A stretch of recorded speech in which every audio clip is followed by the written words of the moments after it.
Good evening, Vanners. Finally got the floor panel fixed here. Everything's been installed, welded in, ground down, and just ready for primer. We're not going to worry about the ribs for now. They're mostly for aesthetic purposes at this point due to the aforementioned change in material thickness. But it went well. Everything went fairly smoothly, and it went, well, it's seamless. No pun intended. We've got pretty good weather coming up here. We have the stove going. It's nice and hot, so we can work out here during fairly cold weather. But once it gets down to about minus 20, 25 outside, it's pretty hard to keep this work bay warm. But we're gonna move on anyways. We could paint in here during the winter time, but it's just not worth it. So we're going to get as much of the rust repair done as possible on the outside. It's sitting in front of me. I'm sitting on a lawn chair staring at this like an idiot just talking to you. But moving forward, I have panels sitting here. There's the outer wheel arch, and here's the rocker for the rusted out area on the bottom side.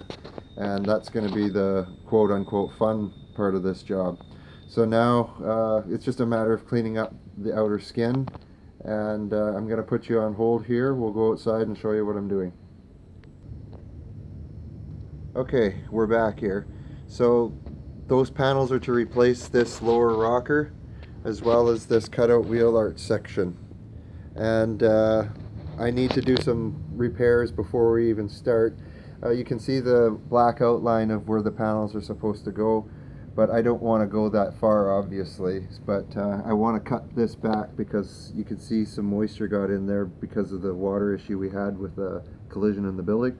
So I'm going to cut that back a little bit and just continue on. We don't want to go into this lip here because the replacement panel has a terrible profile and it's very unimpressive.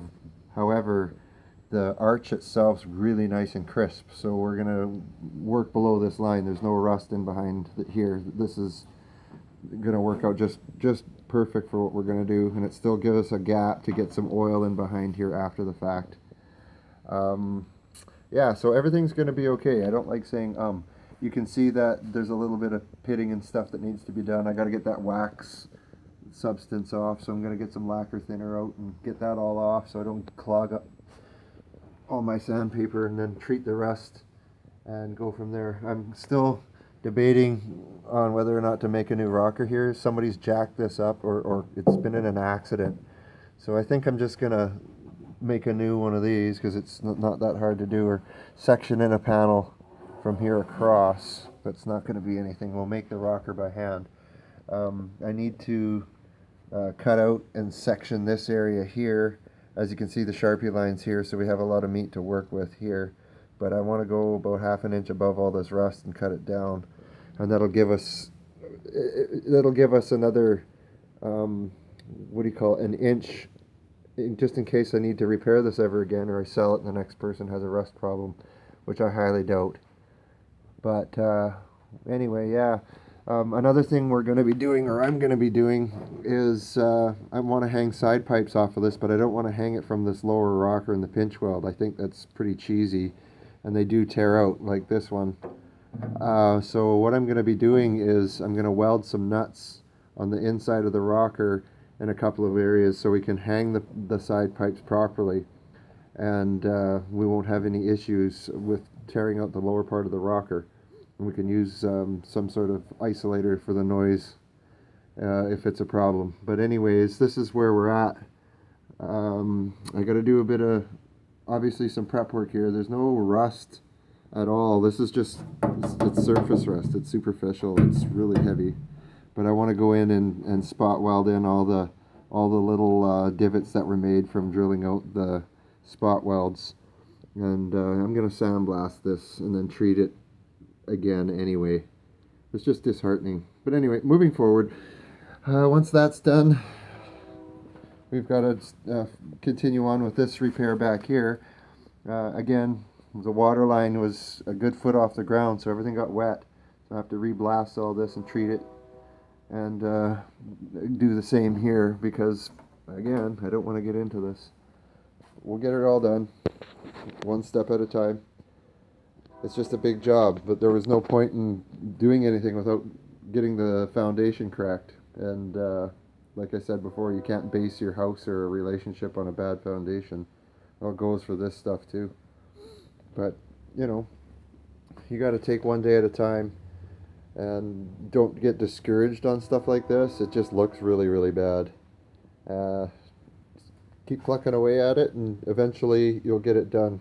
And I will get most of this done pretty rapidly, actually. The problem is how complex the problem was on the inside where the rust repair needed to be done and being held up with just life. But now that that complex panel's been, or not panel, the complex situation that I was dealing with under there is all dealt with and it's solid, I can move forward pretty quickly. This is all superficial now. Anyway, I'm rambling. I don't want to continue rambling on. I've got a few panels that need to be made by hand. There's this panel here. This follows the contour of the wheel arch from here up to here, and it's completely rotten. So I'm going to take the edge of the replacement quarter panel, which is down at that end. I'm going to cut that off and use that as the inner structure, which will be spot welded to this wheel arch here. And the reason for that is this wheel arch is really nice and crisp, and on that end it not so much. So it would be easier to splice it in on a flat, well, this is curved, but more of a flat surface than trying to match that wheel arch shape to this wheel arch shape, which is totally different. And it'll just make for a more seamless repair with very, very little filler. I don't want any filler. Well, you're always going to have filler, but minimal filler in this situation as possible. Another thing to note is that this is the chintziest sheet metal ever, whereas this is really heavy. So again, you gotta know how to use your welder and set it up, or use different techniques to spot weld two different gauges of metal together. It's just practice. It's not hard to do. This whole thing was that same way, and there's no warpage or anything. It's a long run, but again, you're not going to see it. But on the outside of a vehicle, this is a long panel. That's a 4-foot section that I have to weld, and this is a long wheelbase panel, so it'll be cut down to the short wheelbase, obviously. But anyway, it'll work. It'll be what it is, and moving forward.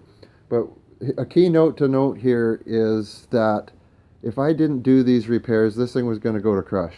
This would have been terminal for the average person just wanting to get into it and go. This wouldn't have been the vehicle for them, and people that are truly collectors of Boogie vans would just pass this on and get a solid van and move forward. I'm saving this one, so if anybody believes that this is a bodge job, I beg to differ. It's a hell of a lot better than the factory did. It's a hell of a lot straighter, hell of a lot stronger, but it isn't all ribbed, and that will be done. When it comes to the outside of the van, that's all superficial rot. Most of these GM vans in the area that we live are long rotten this way, and when you do see them, they all have the same rust problem that doesn't get dealt with. Thus, those vans go to the crusher. So you have to kind of look at it that way, that this vehicle would have been destined for China, for pop cans and beer bottles and Kias in Korea, whatever connotation you want. So it's just being saved. It will never be a show-winning vehicle as far as I'm concerned. I mean, look at it. But it'll be fun to be able to travel in comfort rather than being balled up in a little car or all balled up in my truck.